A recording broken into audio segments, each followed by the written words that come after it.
বাহিৰত ইমান গৰম বা ইমান ৰ'দ দিছে, কলৈ নাযাওঁ বুলিতো কলৈকো নাযাওঁ বুলিতো যাব নোৱাৰাকৈ থাকিব নোৱাৰি ন, যিহেতু কাম থাকিলেতো ওলাই যাবই লাগিব। সেইকাৰণে আপোনালোকে যিমান ৰ'দত ঘূৰি ফুৰিলেও যদি এই ছানবাৰ্ণ হোৱাটো নিবিচাৰে নহয়, তেনেহ'লে মই দিয়া এই ৰেচিপিটো ব্যৱহাৰ কৰিব। আপোনালোকে আপোনালোকৰ শৰীৰত বা গাল, হাত, ভৰি, মুখ য'ত লগাব মন যায় তাতে লগাব পাৰে, আৰু যিবোৰ অংশ ওলাই থাকে নহয় সেইবোৰ অংশত ব্যৱহাৰ কৰিব পাৰে। তাৰ বাবে লৈ লৈছোঁ মই পিঠাগুড়িত 4-5 চামুচমান লৈ লৈছোঁ।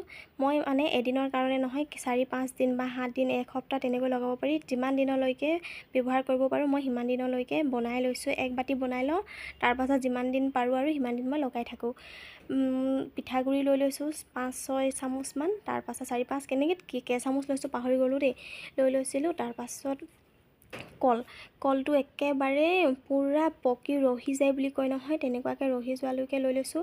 এল'ভেৰা লৈ লৈছোঁ, দৈ ঘৰতে বনাই লৈছোঁ। কলটো ঘৰৰ হয়, দৈ ঘৰৰ হয়, এল'ভেৰা ঘৰৰ হয়, পিঠা ঘৰৰ হয়, গোটেইবোৰ আমি ঘৰতেই পাওঁ।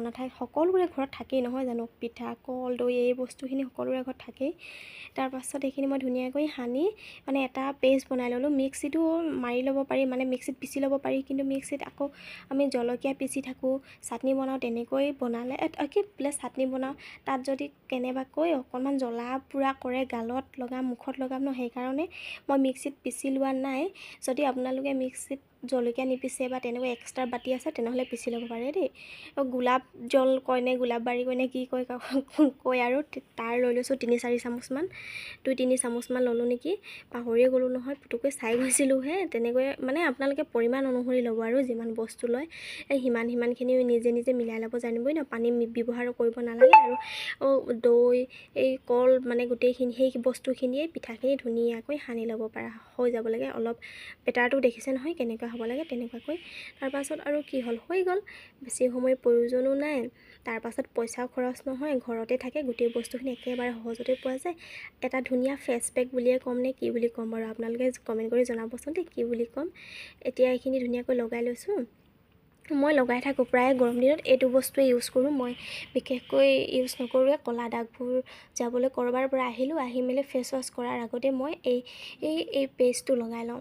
আপোনালোকো লগাই চাবচোন, বহুত ধুনীয়া ৰিজাল্ট পাব। মই পাইছোঁ, সেইকাৰণেহে কৈছোঁ। প্ৰায়তো আমি ওলাই যাওঁ ন, সদায় যাবই লাগে। যিসকলতো ৰ'দত কাম কৰে বা ৰ'দত ওলাই যাবই লাগে, চাকৰি কৰে, আজিকালিতো কোনো মহিলা বুলি ঘৰতে বহি নাথাকেই ন, সকলোৱে নিজৰ কিবা নহয় কিবা এটা কৰ্ম কৰি খাই আছে। মহিলা বুলিতো পিছ পৰি থকাই নাই। সেইকাৰণে কৈছোঁ যে আপোনালোকৰ কষ্টৰ ধনকেইটা আপোনালোকৰ মুখখনত খৰচ নকৰিলেও হ'ব, ঘৰতে থকা বস্তুৱেই ব্যৱহাৰ কৰিয়েই আপোনালোকে ধুনীয়া হৈ থাকিব পাৰে, ক'লা দাগৰ পৰা আঁতৰি থাকিব পাৰে। আৰু পিম্পলছ ওলাই নহয়, পিম্পলছৰ পৰাও আপোনালোকে মানে পৰিত্ৰাণ পাব। কোনো গালত পিম্পলছ নুঠে এইটো লগালে। গোন্ধটো ইমান ধুনীয়া নহয়, মই মানে খাওঁ লাগি গৈছেগৈ, খুব ভাল লাগে এই গোন্ধটো। আৰু জানেই নহয়, পিঠা, কল, তাৰপাছত দৈ, তাৰ মানে একদম অলপ গুড় দি ল'ব লাগে আৰু খাব, আৰু নহয় জানো, খাবা আৰু কিমান সোৱাদ লগা হয়। তাকে মই ভাবি সানি থাকোঁ, ইমান ভাল লাগিছে গোন্ধটো বুলি। মই কিন্তু প্ৰায়ে খাওঁ দেই, কল, পিঠা, তেনেকৈ দৈ, গাখীৰ, কল, গুড় তেনেকৈ খাই মই বৰ ভাল পাওঁ। জলপান খাই আপোনালোকে ভাল পায়নে কমেণ্ট কৰি জনাব দেই। মানে এতিয়া মই সৌন্দৰ্য চৰ্চাৰ পৰা পালোগৈ খাদ্য চৰ্চা। খোৱাত মানে মই 1 নম্বৰ আছোঁ। আগতে কিন্তু খাই বৰ ভাল নাপাইছিলোঁ, মানে ভাত চাত খাই বৰ ভাল নাপাওঁ, কিন্তু মানে এইবোৰ পিঠা, চিৰা, জলপান, এইবোৰ দৈ জলপান খাই খুব ভাল পাওঁ। তাকে আৰু কিমানো খোৱাৰ কথা কৈ থাকিম। এতিয়া মই লগাই শেষ হ'ল নহয়, তাৰপাছত মই প্ৰায় 15-20 মিনিট থৈ দিছোঁ। পাৰি যদি আধা ঘণ্টা থ'লেও বেয়া নহয়। আৰু এয়া চাওক ৰিজাল্ট কি ধুনীয়া, গালখন ইমান ভাল লাগে নহয় চুবলৈ।